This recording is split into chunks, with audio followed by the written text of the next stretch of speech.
కష్టాలతో ఇబ్బంది పడుతున్నారా? శత్రుబాధలు, భూ వ్యవహారాలు, అధికార సమస్యలు తొలగించి అదృష్టాన్నిచ్చే దేవత వారాహి అమ్మవారు. వారాహి నవరాత్రులు జూన్ 25 నుంచి జూలై 4వ తేదీ వరకు జరుగుతాయి. అందువల్ల విశేషంగా భక్తుల కోసం మహాశివుని పరమ పావన పుణ్యక్షేత్రమైన అరుణాచలంలో సూర్యలింగం దగ్గర నిత్యాగ్ని ఆశ్రమంలో వారాహి హోమం నిర్వహిస్తున్నారు. ఇందులో పాల్గొనాలి అనుకునే భక్తులు డిస్క్రిప్షన్ లో ఉన్న లింక్ ద్వారా లేదా స్క్రోల్ అవుతున్న నెంబర్ కి కాల్ చేసి మరిన్ని వివరాలు తెలుసుకోవచ్చు. వారాహి మహా హోమంలో పాల్గొన్న వారికి ప్రసాదం కొరియర్ చేయబడును.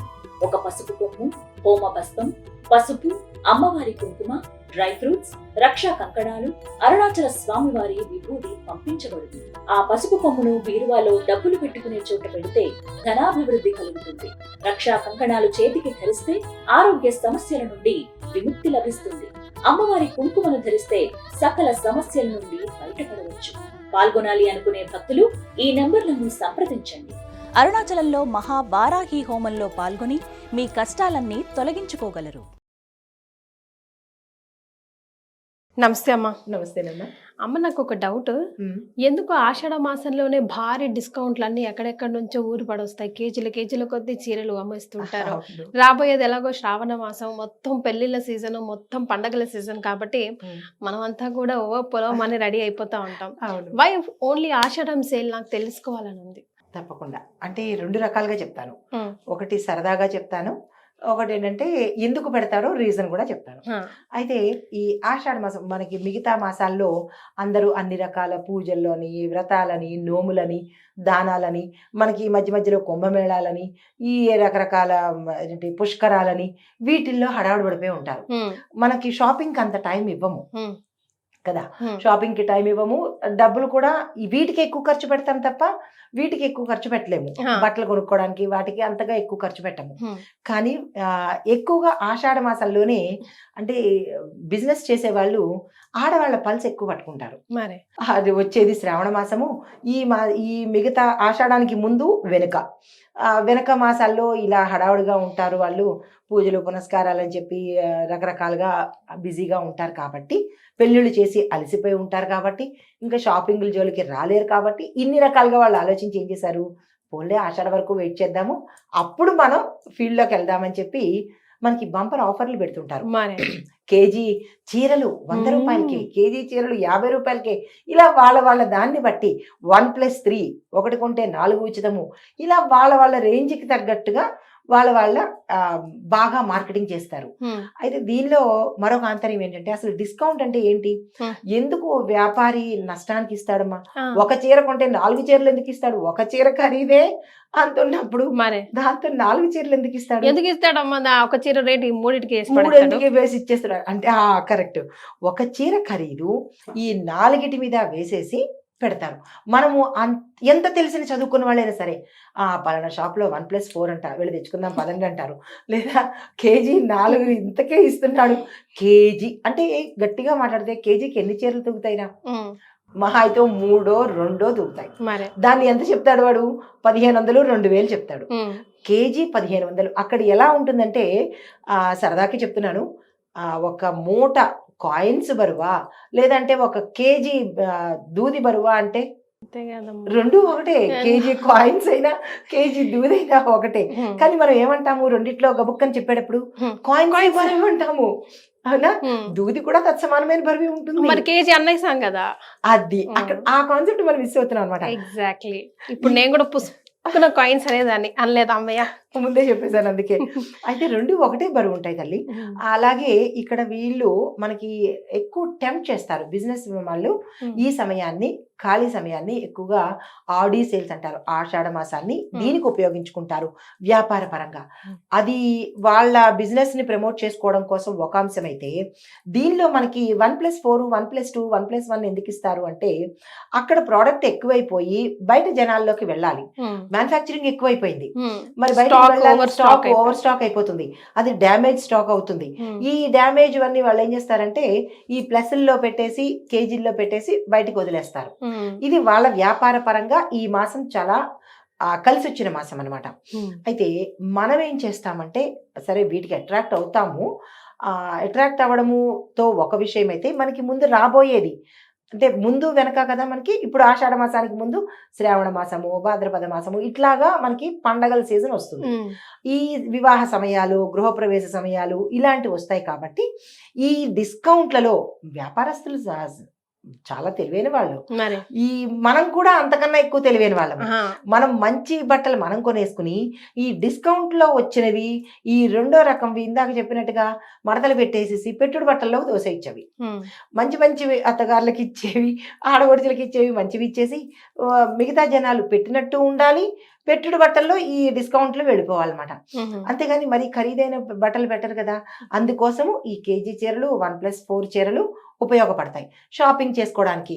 అది ఒకటైతే డబ్బులు కూడా తక్కువగా అవుతాయి. పెళ్ళిళ్ళకి ఇంత ఖర్చు అవుతుందని ముందు ముందు లిస్ట్ వేసేసుకుంటాం ఆషాఢ మాసంలోనే.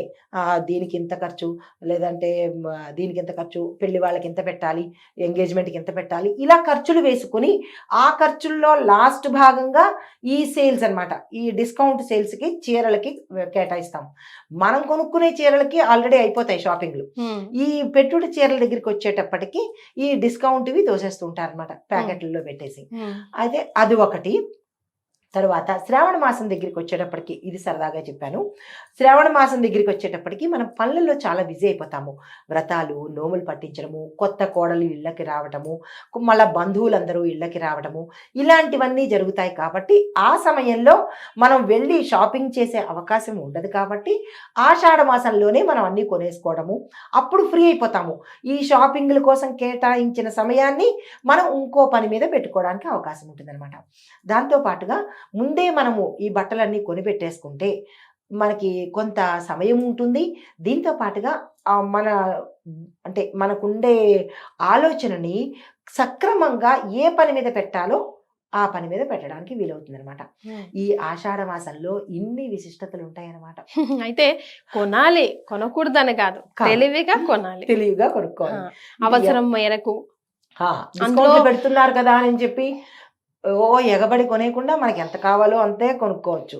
ఇప్పుడు అందులో ఉంటున్నాం. మీరు ఇంతకు ముందు ఒక వీడియోలో బాగా క్లియర్ గా చెప్పున్నారు, దాన ధర్మాల్లో ఒకవేళ పాడైపోయినవి అవి దానాలు ధర్మాలు చేస్తే కనుక ఇప్పుడే కాదు వచ్చే జన్మలో కూడా వాటికి పే చేయాల్సి ఉంటుంది. ఎందుకంటే అవతల వాళ్ళు గ్రహించకపోయినా కర్మ గ్రహిస్తుంది. అవును అని చెప్పి, అందుకే ఆషాఢం డిస్కౌంట్ సేల్ కదా అని పులోపును కొనేసుకొని ఎవడు పడితే వాడికి పంచకుండా పెట్టింది రూపాయి అయినా కొంచెం బాగా పెడితే, అండ్ మనం కూడా కూర్చొని అంతలేసే షాపింగ్ చేయకుండా కొంచెం ఇంటెలిజెంట్ షాపింగ్ చేయడం కూడా చాలా ఇంపార్టెంట్ కదమ్మా. చాలా షాపింగ్ లోనే మన తాలూకా తెలివితేటలు తెలుస్తాయి. మరి అమ్మవార్లకి ఇప్పుడు ఆషాఢ మాసంలో కానీ ఇప్పుడు బోనాలకి అమ్మవారికి బియ్యం పోస్తా ఉంటాము.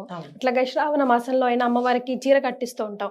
ఆ చీరలు మనం ధరించవచ్చా, ధరించకూడదా? ఇంకొకటి, అమ్మవారికి సమర్పించిన తర్వాత బయట చీరలు తీసుకొచ్చి అమ్ముతా ఉంటారు ఆలయాలు బయట, అవి కొనుక్కోవచ్చా, కొనుక్కోడదా? కొనుక్కొచ్చి మనం ధరించవచ్చా, వితంతువులు ధరించవచ్చా? ఇట్లాంటి క్వశ్చన్స్ చాలా వస్తూ ఉంటాయమ్మా, డౌట్లు. చాలా మంచి క్వశ్చన్. ఈ సమయంలో కంపల్సరీ ఇది ఉండాలి. అయితే ఏంటంటే మనము ఆషాఢ మాసంలో అమ్మవారికి పెట్టిన బట్టలు ధరించవచ్చా అంటే మనం ధరించకూడదు. మరి అమ్మేస్తారు బయట తీసుకొచ్చి, మనం కొనుక్కోవచ్చు. కొనుక్కుని మన బీరువా ఉంటుంది కదా, ప్రత్యేకంగా బీరువాలో మనము మన బట్టలు ఒకవైపు అయితే, ఇలా కొనుక్కున్న బట్టల్ని మనము ధనం దాచుకున్న ప్లేసు పెద్దదైతే ఆ ప్లేస్లో ఈ అమ్మవారి చీరలు పెట్టండి. లేదు మనకి కుదరదు అంటే కనుక పూజా మందిరంలో పెట్టండి. ధరించకూడదు, మనం ధరించుకోకూడదు. ఆల్రెడీ అమ్మవారు ధరించినవి కదా, మన ఇంట్లో పెట్టుకున్నా శ్రేష్టం. అది మనం ధరించే దానికి మాత్రం నిషిద్ధము. అంటే ఇప్పుడు ఒడి బియ్యం ఆమె సమర్పించేటప్పుడు జస్ట్ అట్లా పెట్టి ఇట్లా తీసేస్తారు, అది వేసుకోవచ్చు మనం? ఒడి బియ్యం పెట్టి తీసేసి తీసుకోవచ్చు. అమ్మవారికి కట్టబెట్టిన బట్ట మాత్రము మనము ధరించడానికి నిషిద్ధము. అయితే అది ఎవరికి ధరించాలి అంటే ఎవ్వరూ కట్టుకోకూడదు, అది పూజా మందిరంలో పెట్టుకోవాలి. లేదు అంటే తిరిగి మళ్ళా మనం కొనుక్కుని మళ్ళా వేరే ఆలయానికి గాని లేదా పేదవారికి గాని దానంగా ఇస్తే, మళ్ళీ ఇక్కడ మీకు డౌట్ రావచ్చు, మనం ఇచ్చినా గానీ ఆ పేదవాళ్ళు కట్టుకుంటారు కదా అన్న డౌట్ రావచ్చు. మరి అవునా, ఆ డౌట్ కూడా నేనే చెప్పేస్తా. పేదవారికి ఇస్తే వాళ్ళు కట్టుకోమని చెప్పకుండా ఇంట్లో దాచిపెట్టుకోమని చెప్పండి. మీకు చాలా బట్టలు వచ్చి ఉంటాయి, అవునా, కొంతమంది పూజారులు కనుక తెలిసి ఉంటే కనుక తీసుకొచ్చి ఇస్తారు. అమ్మా మేము అమ్మవారికి కట్టాము, మీ ఇంట్లో పెట్టుకోండి అని ఇచ్చేవాళ్ళు కొంతమంది ఉంటారు. లేదా మనం కొనుక్కుని కూడా పెట్టుకునే వాళ్ళు ఉంటారు. అయితే ఇలాగ మీరు ఇచ్చేటప్పుడు వారికి చెప్పండి, ఇది మీ ఇంట్లో దాచుకోమ్మా అని చెప్పండి. ధనం వృద్ధి అవుతుంది అని, క్షేమంగా ఉంటుందని, సౌభాగ్యంగా ఉంటుంది అన్న విషయంతో మనం అమ్మవారి చీరని ఇంట్లో పెట్టుకుంటే అది వాస్తవం కూడా మన ఇల్లు చాలా చక్కగా ఉంటుంది, నెగిటివిటీ రాకుండా ఉంటుంది. కట్టుకోవడానికి నిషిద్ధము. వితంతువులు కూడా కట్టుకోవచ్చా అండి? అవి ఎవరు కట్టుకోవడానికి లేదు, అసలు క్వశ్చనే లేదు. అసలు ఆ క్వశ్చనే లేదు, ఎవరూ కట్టుకోకూడదు. మన ఇంట్లో బీరువాలో పెట్టుకోవాలి లేదా పూజా మందిరంలో పెట్టుకోవాలి. మరీ ఎక్కువైపోతే కనుక మీ చుట్టాల ఇంట్లోనో లేదా మీ బంధువులకో ఇచ్చి వాళ్ళని అక్కడ పెట్టుకోమని చెప్పండి. లేదా వాళ్ళకి కూడా చాలా ఎక్కువ ఉన్నాయి అంటే కనుక మీరు కొనుక్కోకుండా ఉండడమే మంచిది. ఓకే. సో మరి రవిక బట్టలు అవి ఇప్పుడు మనం కలశంకి వాటికి అమ్మవారికి బియ్యం వేసేటప్పుడు కింద అవి రవిక బట్టలు స్టిచ్ చేసుకొని వేసుకోవచ్చు. కానీ ఇంకొక మన రవిక బట్టలు పెట్టేవి కాస్ట్లీ పెడతారా ఒకసారి ఆలోచించండి. అదేలేండి, 20 రూపాయలు 30 రూపాయలు తీసుకొచ్చి పెడతాం. కానీ అమ్మవారికి పెట్టేటప్పుడు కూడా మనం లోభిస్తాం రా, అది ఒకటి గమనించాలి. అది అంటే ఏంటంటే ఇప్పుడు అమ్మవారికి పెట్టినప్పుడు కూడా చిన్న చిన్న జాకెట్ బట్టలు ఏదో 20 రూపాయలు 30 రూపాయలు 15 రూపాయలు బట్టలే పెడతారు తప్ప కలశం మీద పెట్టేటప్పుడు కూడా కక్కుర్తే పెడతారు. ఆ ఎదులో పెట్టేద్దాం, పసుపు కుంకుమలు అవి పడిపోతాయి కదా, పడనివ్వండి. ఒకటి పెడితే మన అమ్మవారికి కదా పెడుతున్నాము, దానిలో అమ్మవారి రూపమే కదా చూసుకుంటున్నాము. ఒక 1000 రూపాయలు పెట్టో 500 పెట్టో మంచి జాకెట్ బట్ట పెట్టలేమా? అక్కడ కూడా మన లోభత్వాన్ని చూపిస్తుంటాము. మరి అమ్మవారి ఇచ్చే అంటే ఎందుకు ఇస్తుందిరా? అవునా? నేను మీకు ఇస్తే మీరు నాకు ఇస్తారు, నేనే ఇవ్వకుండా ఎంతసేపు ఇవ్వు అంటే ఎలా ఇస్తారు? ఇక్కడ దగ్గర నుంచి కూడా మన లోభత్వం స్టార్ట్ అవుతుంది. సత్యనారాయణ చేసేటప్పుడు కూడా బియ్యాలు పోసేటప్పుడు పంతులు గారికి ఇవ్వాలి అంటే కనుక ఇంత చిన్న గావంచా తెస్తారు. ఏం కాస్త పెద్దది తీసుకురావచ్చు కదా, ఇంత కష్టపడి చేస్తున్నాము, ఇంత డబ్బులు పెట్టుకుంటున్నాము అంటే ఎవరికైనా ఇచ్చేస్తున్నాము అంటే లోభత్వంతోనూ కక్కుర్తితోనూ పిసినారితనంతోనూ నాసిరకం బట్టలు తెస్తారు. అదే మనం కట్టుకున్నాము అంటే 1కి 10 సార్లు ఎంచుకొని మంచి ఖరీదైన బట్టలు తెచ్చుకుంటాము. కానీ ఇది చాలా తప్పు. మనం ఇచ్చేటప్పుడే మంచి బట్టలు ఇవ్వాలి. మనం కట్టుకునేటప్పుడు ఎలాగైనా కట్టుకోవచ్చు, లేదు అక్కడ కూడా మంచిది తెచ్చుకోండి, కానీ ఇచ్చేటప్పుడు కూడా మంచిది ఇవ్వండి. ఎవరైనా సరే సత్యనారాయణ చేసేటప్పుడు ఇక నుంచి మరీ స్ట్రిక్ట్ గా చెప్తున్నాను, సత్యనారాయణ చేసేటప్పుడైనా బ్రాహ్మడికి ఇచ్చేటప్పుడైనా మనం దేనికోసం ఇస్తున్నాం రా? బ్రాడ్ మైండెడ్ తో ఉండాలి, వాళ్ళు కట్టుకోవాలని, అంతే తప్ప వాళ్ళు కదా. మనం ఇచ్చాము, వాళ్ళు సంతోషిస్తేనే మనం ఏ ఆలోచించి అంటే మనం ఏదైతే కోరుకుని ఇస్తున్నామో మనకు అది నెరవేరాలిగా. ఆ కోరిక నెరవేరాలంటే వాళ్ళు సంతృప్తి చెందాలి కదా.